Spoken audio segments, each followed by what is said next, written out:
The spec screen allows you to change your specs on the fly. If you go to change current spec, you can change your hanger setup, your fitting options, your automatic pricing, your insulation, your trenching, and your wage rates.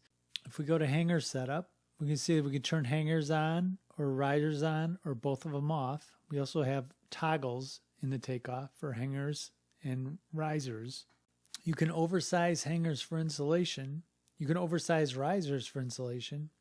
You can see your hanger rod length, and you can specify pipes per hanger if you're doing a trapeze.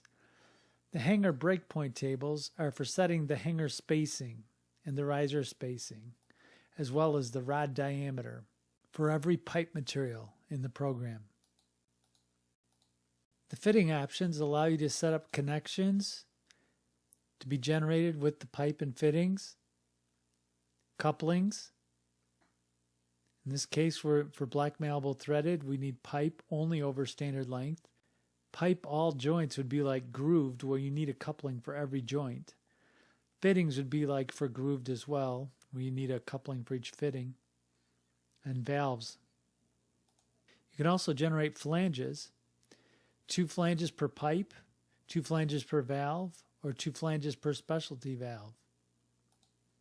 Gaskets come in handy for automatic generation in cast iron hub and spigot, where you need compression rings with every joint. You can generate for pipe, fittings, and valves. For automatic pricing, you can turn on the pricing for any category in the program or turn it off.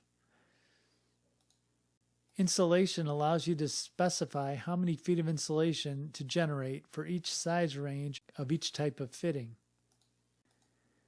Trenching allows you to set up whether you want hand or machine as your method, whether you're going through sand or loam, normal soil, clay or heavy soil, frozen earth or concrete, and labor multipliers for each.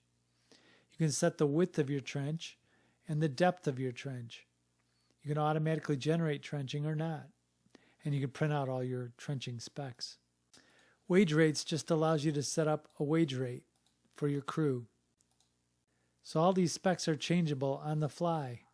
You can also highlight a line at any point in the Takeoff, and it'll change the spec in that location by going to change previous spec, and you have the exact same categories available, and you can change settings for previous spec.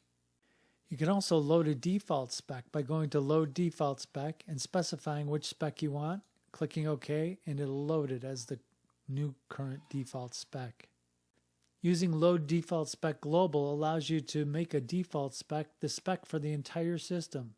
To insert a default spec, you just highlight the line where you want to insert the spec and go to Spec, Insert Default Spec.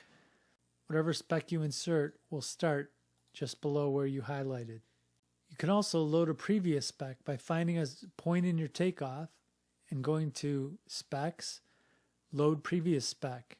And it'll cause the spec at the point where you highlighted to become the current spec. And in this case, that's job spec number 1.